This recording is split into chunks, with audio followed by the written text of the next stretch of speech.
Hello, everyone. Welcome to British Boxing Blog Podcast. Delighted to be joined by Georgia O'Connor. Georgia, how are you doing? All good, thank you. How are you? Yeah, spot on. Cheers. Thank you. Exciting times, isn't it? It's all happening in your world at the minute. It is, yeah. The second half of this year, definitely better than the first. I know we'll get onto that in a bit. I was reading about that earlier on your Instagram, man. Some deep stuff there, but we'll start with the positives first, and that's as always. You've turned professional, and you've signed with Sky, you've signed with Mark Clausel, like a lot going on. How did that all come about, and what's the latest? What's going on? I was kind of in a lazy mindset, not a party mindset, because I've never really been wanting to go out and drink. I'm probably the most boring 21-year-old on the planet.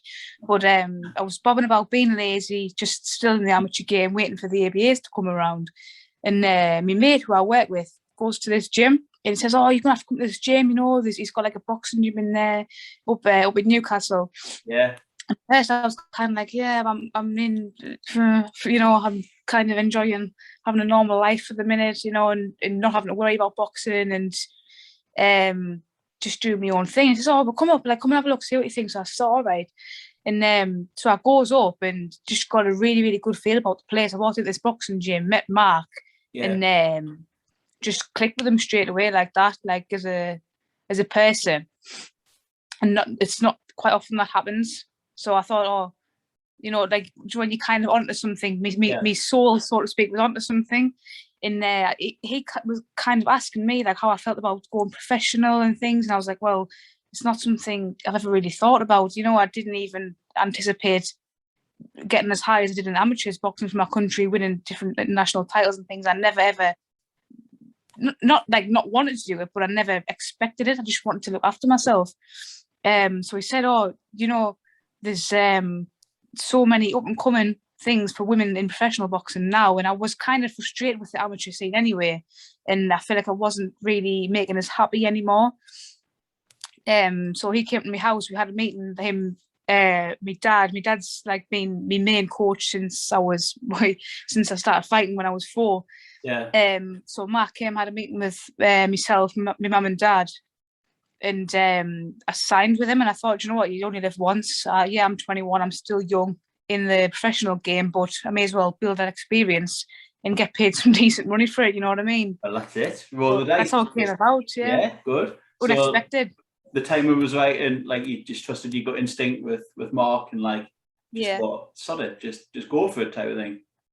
Pretty much, yeah. I just think. Did you think you ran your course on GB, Georgia? Do you think the GB thing it came to like its natural end, or like we attempted to do like one more cycle and see, you mentioned before we came on air there that you haven't fought for 2 years. So yeah, do you think the timing was right? Yeah, especially now. I mean, at first, because I kind of left things with GB at the middle of last year. Sorry, it was like mid-2020. I wasn't in a good place. My nana just died, and I'd just getting a place at university to study a law degree. And the GB coaches kind of said, "Well, you're too young to kind of be looking at Tokyo. Why don't you go and have a break? Focus on your education," because my parents have always drilled into me, my education's important. Yeah, God forbid I break my neck tomorrow and boxing's out the window, so I need to have something else to do. So they said, "Look, go and have a break. There's still 2024, 2028 Olympics, 2032 if you really wanted to stay that long." Mm-hmm. So I thought, yeah, fair enough. I don't want to keep flogging a dead horse kind of thing. I'll go and have a break and come back when I'm ready. But I felt a lot happier not being there, to be honest. No disrespect, I travelled the world with them and did some amazing things, made some great memories, met some fantastic people, but I just felt like it just wasn't for me anymore.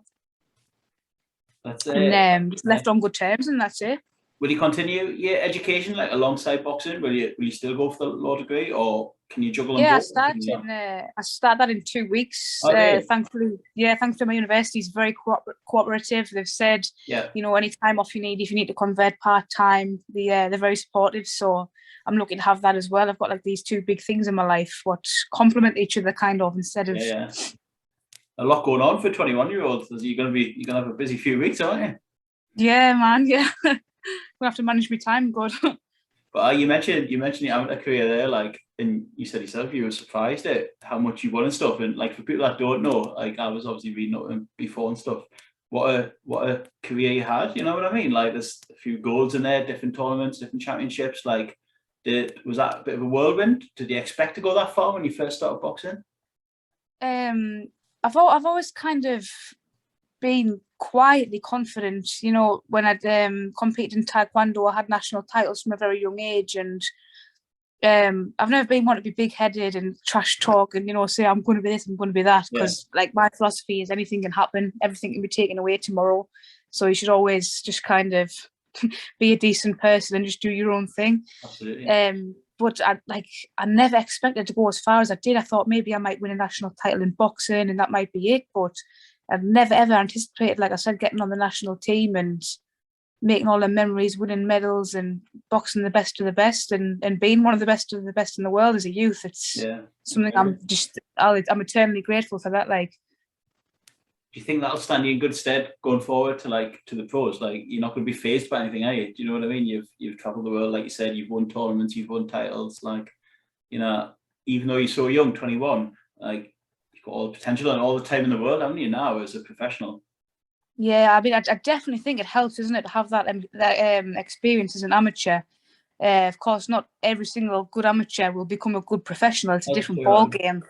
But I do think it helps, you know, to have had that experience and them fights and fighting for GB and stuff. I do think it's kind of created like a nice little profile for us. So I've got them achievements to transition to the professional side of things with, instead of just having like a clean slate. You mentioned profile there, like obviously, you know, you've signed with Mark, but also like you're going to be fighting on Sky with Boxer as well, like Sky Sports. It doesn't get much of a bigger platform, to be honest, does it? So you must be pretty buzzing about that. What's it been like the last few weeks, sort of, you know, being unveiled as one of their fighters? I've seen you were down London as well with Mark and Steve Robinson and stuff. That must have been a good few weeks. It was really, really good, yeah. I mean, going to London especially, and the way Sky was treating us, the hospitality and everything, I kind of felt like a mini celebrity. It was class. And I remember we got out of the taxi and there was like a guy with a camera and I was just thinking, oh, Georgia, don't trip up, like don't make an ass of yourself here. Like it was mad, but it's just been a really, really good few weeks. And I think now it's all starting to fall into place. It kind of like puts your mind at ease, because when Mark was getting the Sky deal, obviously COVID and that is still rife, so to speak. So we were kind of like, is this going to happen? Is it not? You know, he was saying expect shows to be postponed, cancelled even. But now it's all finally happening. It's lovely to be able to see, and it's just nice for me to make my parents proud as well and give back to them. You know, I think for them to see this all unveiling is really nice for them as well as myself. Nice. You mentioned your dad before and he was your coach and stuff. Like, when did you first get into boxing? Like, when did you turn your hand at like boxing and, you know, like combat sports and stuff? When did that happen? So right at the very beginning, I used to live in France. I grew up there. Right. Spent part of my childhood over there. And my dad used to have these little pads and gloves. So we'd like start out training like over there. I was only 3, I think, 2 or 3. I could barely walk properly. And he used to play this game with us. He used to like cover his face and like play peekaboo. And when he like removed his hands from his face, I used to have to try and hit him. Right. That's why my reactions are quite good now, I think. So I got good reflexes. That's where like it all started, really, because his wish for me, you know, the world's not a nice place, you know, and I'm a woman, so brings a lot of challenges about, so to speak. So he just wanted me to be able to fight if I was ever in bother, bullied, you know. But moved to England and then started Taekwondo. That was initially my main goal, to do that and pursue that, but then got into kickboxing, Thai boxing, and I was using my hands a lot more than my legs. I enjoyed punching more than kicking. My dad said, I want to try boxing, and fell in love with it. You know, it was just, that was what I was kind of, what was missing, the boxing. And did you go, like, could you tell like straight away that, oh, you know, I'm quite good at this, like I'm enjoying this? And like, when did you go to Berkeley as well at some point? I did, yeah. I've been all over me. Been just about every club in County Durham. Oh, yeah. Like most clubs, my dad kind of uses like vehicles to run out of. You know, he always looked after us, mentored us, and guided us. But his life ambition, so to speak, he always wanted to build his own house, and he finally got some land in a nice place, bought some land, and started building the house. So he was really, really busy with that. And I was kind of like, Dad, man, you're neglecting us. What am I supposed to do? And he said, oh, you're going to have to find a club because, I need to make a living too, like it's not all about you. So I went to Berkeley, what was that, mid-2018, right. Trained with Graham and that. And Graham, still really close with Graham. I still text him. Nice. And he's really happy for us. He encouraged us on this new professional journey and stuff. Berkeley was class, man. It was very, very tough. Like, everyone says that. Everyone we speak to about Berkeley was like, it's tough, like really tough, like tough sparring, just tough environment. Like, yeah, you've got to be extremely thick-skinned to survive in there. Like, is that like physical wise, or is that like banter wise as well? Like, both. Both, but it's nice banter. People say I have like lads banter, like I can give as good as I get. So it was good for me. Like, it was, no snowflakes there. Like, exciting times though for like the Berkeley, like yourself, like, Cyrus has turned over, Mark Dickinson, Frenchie's, hinting at a few things, and McCormack's are going to do things. Like, it seems to be all coming at once, and that for the Northeastern, for that club in particular, like, what a it's really, really good for like talent for Berkeley to get some like professionals in as well. Obviously, Cyrus is doing well. He's 2-0 now, isn't he? Boxed over last in night. Barcelona. Obviously, Callum's hinting at a few things. I think we all know what's. I think we know what's coming on. The twins, that'll be amazing signing for the twins. Yeah. Tommy Hodgson as well. He's just had his professional debut. Tommy Hodgson. So they'll be flying at the minute. Like, it's really nice to see. What is it that you think makes that club like so special? Like, and so where does that like conveyor belt of like talent come from, and what makes Berkeley so like good at what they do? Graham is a very good coach, very, very good technical coach, but in my opinion, it's the mental toughness you get from it. Yeah. The confidence I gained when I was there is unbelievable. I've never been like self-conscious, but I kind of always lacked a bit of belief, before when I was a teenager growing up things. Obviously, it's normal for a teenager, especially a girl, to kind of have issues and that with self-confidence and things. But I remember when I started Berkeley and my confidence just shot through the roof. And looking back now, the way Graham kind of bigs you up, believes in you and treats you not as a boxer but as a person and as a friend, like it really does build you up. So I think for me anyway, it was the mental toughness that they provided me with. It's interesting that you say that, like as a boxer, but also as a person. Like, everyone that we spoke to and had on here, like from Berkeley, like I said, like Frenchie, Cyrus, Mark, like all like lovely people as well as good fighters. Do you know what I mean? Is that something like that just comes from that, do you think? And it's not just about being like a good fighter, but also like a decent human as well, like you mentioned earlier. Oh, definitely. And I'd like never had any problems at Berkeley. Like, I was kind of one of the only lasses that was boxing there. Yeah. But I never had any problems. Everyone was lovely. Everyone was welcoming. It was my second family, like my home away from home. And it still is. I'm still a Berkeley girl. I'm just doing my thing now. Yeah. Absolutely. How are you finding it then at Clausel's gym with Steve? Steve's a bit of a character, isn't he? Hightower. He's nuts in, man. He's a lunatic, isn't he? I need to get him on here. And I like him. Every time I see him, he makes us laugh. And he's a nice lad, isn't he? I must get up. Daft as a brush. But yeah, it's that same like lads banter that makes us feel welcome. That, you know what I mean? Like, I can get involved with it, and I'm loving training with Mark. Very good coach. Again, very good technically, which suits my kind of style. Stephen and Bazzy Razak as well. He's training up there, and just nice people, nice genuine people. No bad eggs that get along with everyone and enjoy training. And that's the main thing. If you're happy, you'll succeed. Yeah, like you said, it was your gut instinct, wasn't it? You hit it off with him straight away, and I think that obviously helped make your mind up, didn't it? Like you were in a good place, and like he's obviously. Yeah, absolutely. The main thing was like I didn't have to overthink anything. It wasn't like and like, do I have to make this decision now? Do I wait? Do I do this? Do I do that? It was just kind of, this is what I want to do. I knew straight away. We mentioned like at the start of the interview, and obviously we don't have to go too deep here if you don't want to, but like you've been open and honest like on Instagram recently that you had some health issues at the start of this year and stuff, and like, and it seems from what I was reading today that like it could have been a bit touch and go at one point and it got pretty serious. Like, how are you feeling now? Do you feel like you've come out the other side of it, and like what went on there? Like what scary stuff there?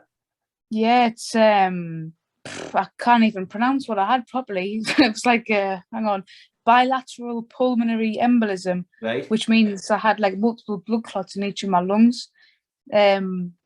Normally people just get one, but like I don't do things by half. Obviously, I had to have a few. Yeah, of course. And it was really, really unusual, you know, the way it happened. I kind of felt like a pain in my side when I was training. But my dad was like, "Oh, stop being soft, man. You know, just pull the muscle, just rest up, put some ice on it." This was a Monday afternoon. Yeah. Thursday morning, I woke up in agony. I was like tasting blood in my mouth and could barely breathe. The pain like spread into my heart. I felt like I was having a heart attack. And my mum came home from work. I was like, "Mum, I feel like I'm going to die. Like something's not right." Again, my gut knew something was wrong, but it was really, really, really bad feeling. I kind of knew that something was like seriously wrong. Went A&E, collapsed. My blood pressure was like 70/40 or something crazy like that. Wow. And even the hospital were like, no, it'll be nothing serious. It'll just, you know, it'll be a muscle problem. I was like, muscle problem, mate. I've just nearly died. Like, do you know what I mean? Yeah, of course. And so they tested all my blood and stuff, and like, no, something's wrong. Your calcium, your D-dimer's all like messed up.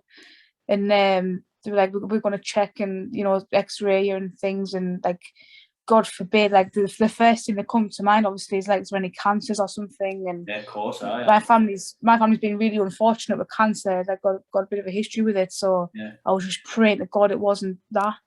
So if anything, when I got told it was a blood clot, like it was a bit of a relief that it wasn't cancer, because they did test for that. But it was still like how has this happened? You know, I don't drink, I've never smoked, I would never ever touch a drug in my life. You know, why me, kind of thing. Yeah, absolutely. And it's like kids as well, who's obviously as fit as out. You know what I mean? Like, you know, like. Yeah, like they couldn't believe it. They were like, "Oh, we just thought it was a pulled muscle. You know, we can't believe we found this. It's kind of like defied the laws of science almost." But you've just been very, very unlucky. And I was like, "Yeah, you can say that again." But in another way, I've been very lucky that I'm still here and I'm still alive to tell the story. You know, a lot of people in my position don't get to be able to say that. So it's quite scary how it can, like, you know, it can go undetected. And obviously you're a boxer and you get injuries, so it's natural for your dad to say like, "Oh, it'll just be a bit of a training injury." Do you know what I mean? Yeah. Probably, you know, and like you said on your Instagram post that maybe if you'd left it one more day, do you know what I mean? Like who knows how it could have played out, you know? But thankfully it didn't, and you saw it. They said like, you know, because what happens when you have blood clots? So mine started in my lung. I didn't have any of the symptoms. A lot of people, it starts in the leg, and that's how they're caught early, often before it travels into the lung. Because once it travels into the lung, it becomes really, really dangerous. That's like a critical stage. Yeah. They believe they started at the bottom of my lung, and it was traveling up to my heart. And if that had got to my heart, I'd have had a cardiac arrest. So I just thank God every day that it didn't get to that, you know, and that, like I said before, I'm still here to tell a story and raise awareness, you know. That's why I speak so openly about it. Yeah. Like, I'm not ashamed of it. I didn't plan for it to happen. It just happened. But if I can stop someone else from going through that, if they recognise the signs, then, you know, that job done. So was that earlier this year? It was February, actually, yeah, like days before my 21st birthday. Yeah. Nice present. Absolutely, happy birthday. Yeah. So like, how do you like come out the other side of that so like relatively quickly as well? That's only 7 months ago. So like, how did that happen in February, and now, you know, a month later you're about to make your professional debut? Like, what made you, you know, how do you even do that sort of recovery wise? Do you know what I mean? To think, like, I'm going to go back into, like, you could have been forgiven for taking it easy, do you know what I mean? But like, to get yourself back, turning back in the gym and that, it's a pretty good step, isn't it? Brave step.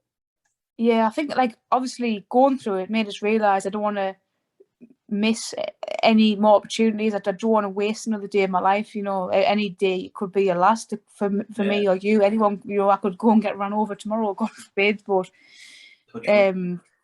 it kind of made us realise I need to get back into it and do what I love, because I don't know when my last day is going to be. Yeah. You know, my life was nearly taken away, so I didn't want to waste another day just living a normal life. I don't think that's what I was destined to do. But yeah, I was given like blood thinning medication. I was on that for 3 months, and that kind of like dissolved the clots, made sure they didn't grow anymore. And your body does get rid of them naturally, just the medication kind of stops them from getting any bigger or becoming life-threatening. So I was on that. That was horrible. It made us really, really tired and angry. I was probably like an awful person for those 3 months, especially because I kept thinking, why me? Why am I going through this? What have I done wrong? I felt like I was being punished for something I didn't do.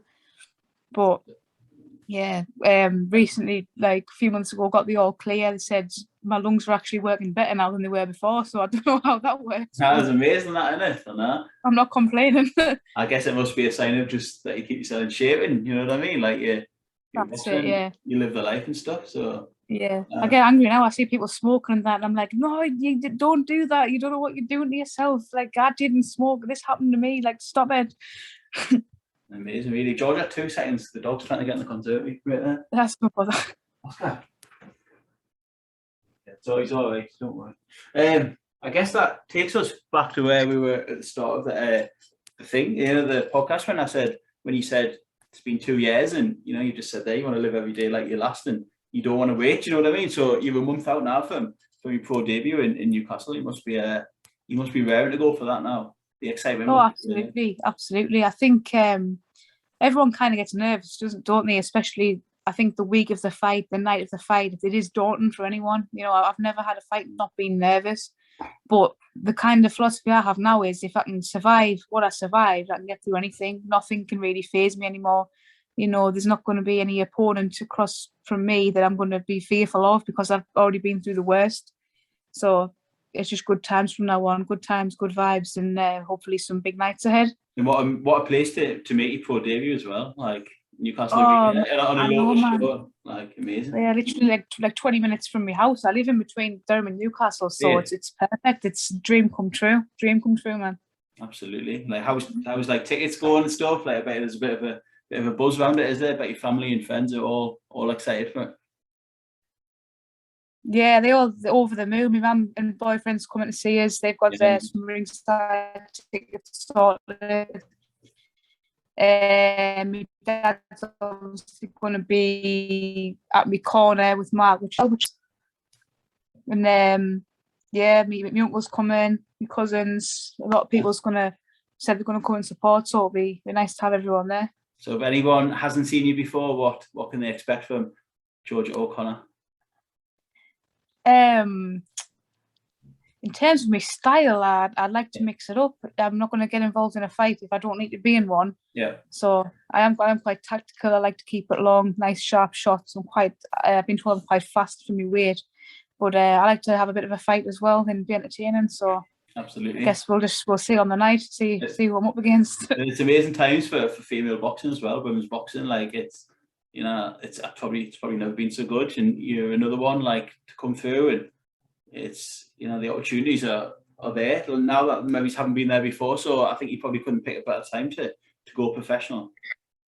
Oh, definitely. I mean, so many women out there now, like Savannah Marshall on the card as well, April Hunter on the card. You know, got like 3 kind of. I don't class myself as a Geordie. I'm more like Durham, but you got like the 3 of us on there. Yeah, it's going to be really special, and I hope I can kind of live up to that standard one day. You know, bring some titles back and just make a good name for myself. That's the main thing.